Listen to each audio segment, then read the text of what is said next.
Well, hello. How are you today? I won't ask you what you're up to because I don't want you to think I'm asking about your height and your weight. I mean, I'm nosy, but I'm not that kind of nosy. If you're one of my subscribers, hey, you rock. Thanks for watching.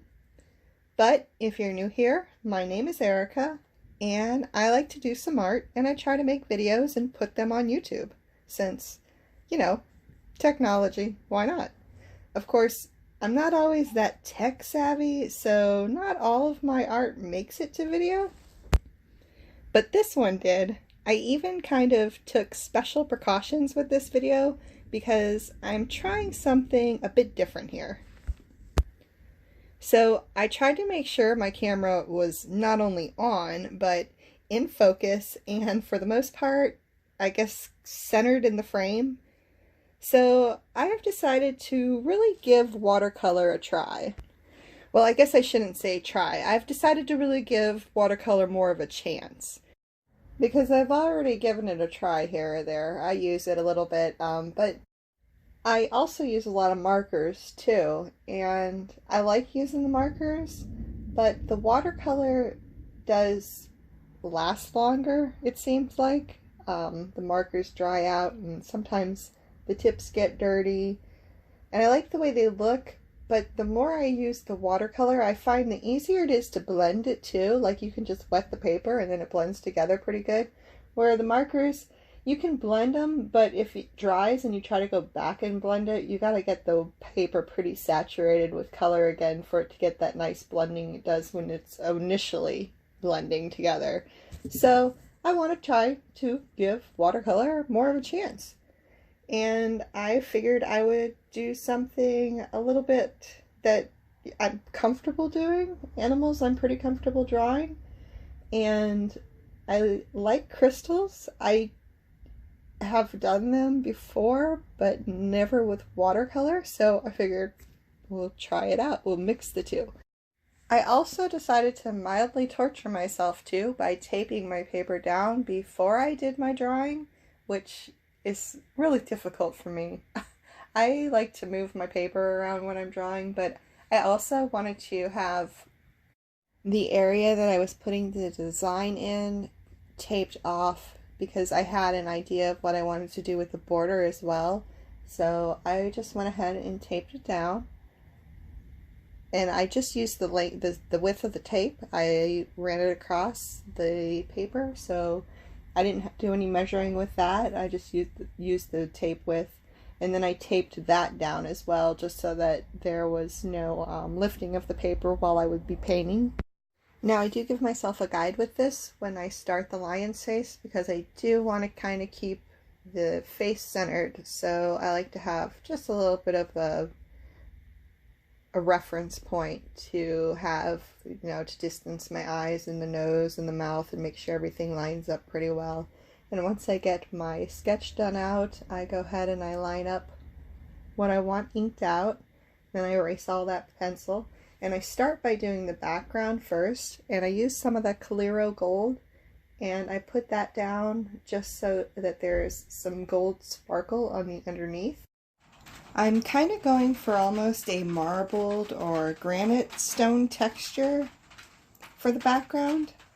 And then after I let the metallic watercolor dry, I go back over the whole area with water, and then I add the speedball black, just dipping the tip of the brush into the ink and then dipping it into the water on the paper, and it spreads out from there. And once all of that is done, I start working on the lion. Or maybe I started while the gold was drying. I'm not sure, and I'm not watching the video, so I can't remember.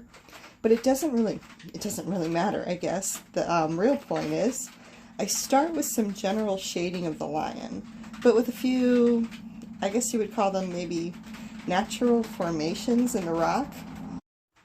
I love crystals, so I have plenty of references for them. I have them behind me, in front of me, beside me. You get the point. I'm basically all of the crystal memes on the internet. I can relate to them all. So back to the picture though. It was basically a lot of layering. after that, I started with lighter colors, and I added depth by kind of darkening the shades as I went. I try to make sure that the colors are dry every time I start a new layer.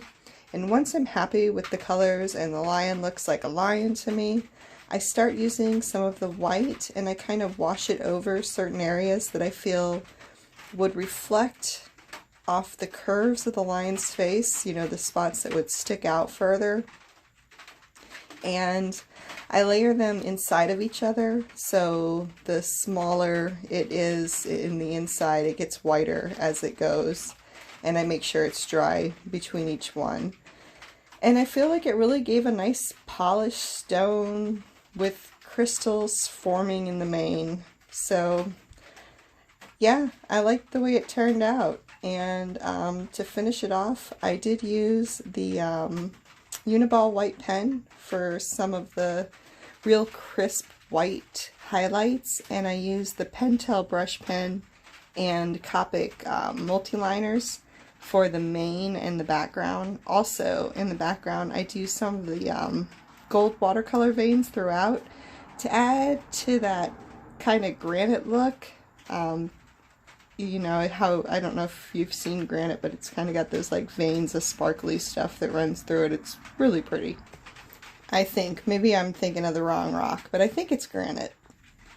And then I finish it off by framing the piece, and I frame the border in gold watercolor, and then I use two different sized brushes to give it kind of a shattered look on the inside. I used to be a cosmetologist, and I used to do nails, and that was a technique that we used a lot on nails too, that shattered look. So I just kind of used the same technique for that. And I was pleasantly surprised with the way everything worked out for this piece. So I'll probably do a couple more in this style and play around with the watercolor some more. And sorry, it kind of started a light rain, so I hope it doesn't sound too bad on the video. But anyway, thank you guys so much for taking the time to watch this, and if you'd like to see more of these videos, don't forget to subscribe to my channel. I put out a new video every Thursday, and I do a Fan Art Friday the first Friday of every month. So thank you so much for watching this video. Thank you to my subscribers. You guys are awesome. I love you guys. Until the next video. Bye.